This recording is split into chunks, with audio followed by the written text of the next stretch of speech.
Here's some footage back from way back in 3.17. This was a Hollow Palm Scion. Deck stacking Hollow Palm Scion. With Dancing Dervishes, because you can manifest those as soon as you hit an enemy. The dervishes come out, you become unencumbered, meaning, of course, you're unarmed, and you can also not wear gloves. This also gives the benefit of Rampage. So this is the new tree. This is the tree I just developed. I don't normally like to do this. I like to typically go through and test it first, but this is the upcoming Legacy of Phrecia event. As you can see, we're using a Brutal Restraint, which gives dex to all the nodes here, small or large. Now, you don't need the trader, so it doesn't matter who it's of. It just matters the number, and that it's a Brutal Restraint. The number itself determines what you get on these larger nodes, these notables. And so I got double dex and then cold res to fix the cold res problem. Now, this here is the setup for the upcoming event, as you can see. Fox Shade, Death Rush for Adrenaline, and then Soul Taker. Physical damage can chill, and melee attacks are not stopped by your mana. This is actually a level 93 character, despite the fact it says 120 out of 122, because we get 5 passive points through this ascendancy, which is not reflective in POE. Here's where you start. You grab that over there, and then you work your way down this way. We put dex wherever we can. The Watcher's Eye does not need the Impale, but it does benefit from it. If you had to pick, of course, take life per enemy hit with your level 1 Vitality, and double damage with Pride. That's what we're going to aim for. Life Mastery, because we don't have life on our Brisk Wrap. And then, of course, just stacking dex. We have, in this particular case, over 1,400 dex. We actually end up with 1,200 dex, and you'll see why. We use Precise Technique to get our attack damage up. It gives a huge impact because we don't bother with scaling crit on this setup. We put Impales wherever we can. Impale Masteries. And I'll post the POB, of course.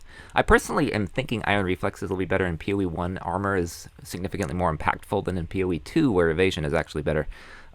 You can play around with this. I'm going to play around with this, of course, and see if we really need Iron Reflexes or if Evasion is just as good. Here's the Hollow Palm itself. And then we're just going to go through the cluster here in a second. Again, we're not really going to have 1,400. We're going to have 1,200. I have a best in slot right now. Insatiable Killer is how we get our frenzy charges. Martial Momentum and Martial Prowess is the goal. And Adrenaline is here just for more life. We want to get 5,000 life or so, close to it. Cyclone generally attached to all this stuff. I'm going to take off Awakened at the end so you can see the cheaper version. We're going to replace Berserk in this case with Phase Run, which eats up the frenzy charges to give movement speed and stuff. And then, of course, we use Flesh and Stone, Blood and Sand in Blood Stance, which helps a lot for our melee damage. And we're using Brutality, so we don't do any elemental damage, just pure Fizz. This is Shaper DPS, by the way. Poacher's Mark. With Mark on hits, we don't have to worry about casting it. You could self-cast on bosses if you'd like, of course. We just put stuff into the dervishes. It doesn't have to be linked even. Just put like Blind and Culling Strike, Infernal Legion. Why not? Now, Dancing Dervish again. It's not really mandatory. You can take it off. It just gives a little bit more damage, and it gives Rampage. And as soon as you hit an enemy, it deactivates the weapon slot. Star Conjas, just a good way to get dex and evasion. Just a cheap helmet. Brisk Wrap, because Wild Wrap no longer exists. Wild Wrap was better. Garokon's Flight is mandatory because you get life per dex. We're dex stacking.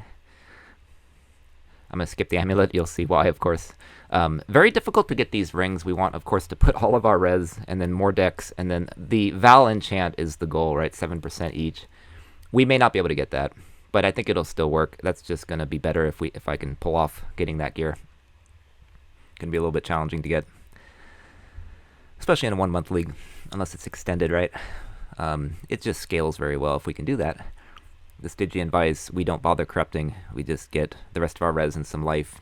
And, might as well throw on the Veiled Craft. You can put the Ghastly Eye. Here's the Flask, of course, movement, evasion. Progenesis is best in slot because it's going to keep us alive very well. I'm going to take that off shortly. And then this here, this Iron Flask, it gives Warp, but then it also gives Culling Strike. And it does seem very helpful. Just an easy source of Culling Strike. Just one more time going through the jewels so you can see. And here at the end, I'm going to take off Best in Slot and show what's really going to happen, right? Because you're not ever going to get this. This Simplex Amulet, which is double influence Shaper Redeemer with like 45% increased dex and then percent damage per dex. We're going to replace that with an Astramentus because it's going to be significantly more accessible. We lost a lot of damage because of that, but you're not going to get a Simplex. You're probably not going to get Progenesis, nor am I. So we're going to put a plain Amethyst Flask. We'll actually get better Chaos Res that way, but just a little less defensive layer.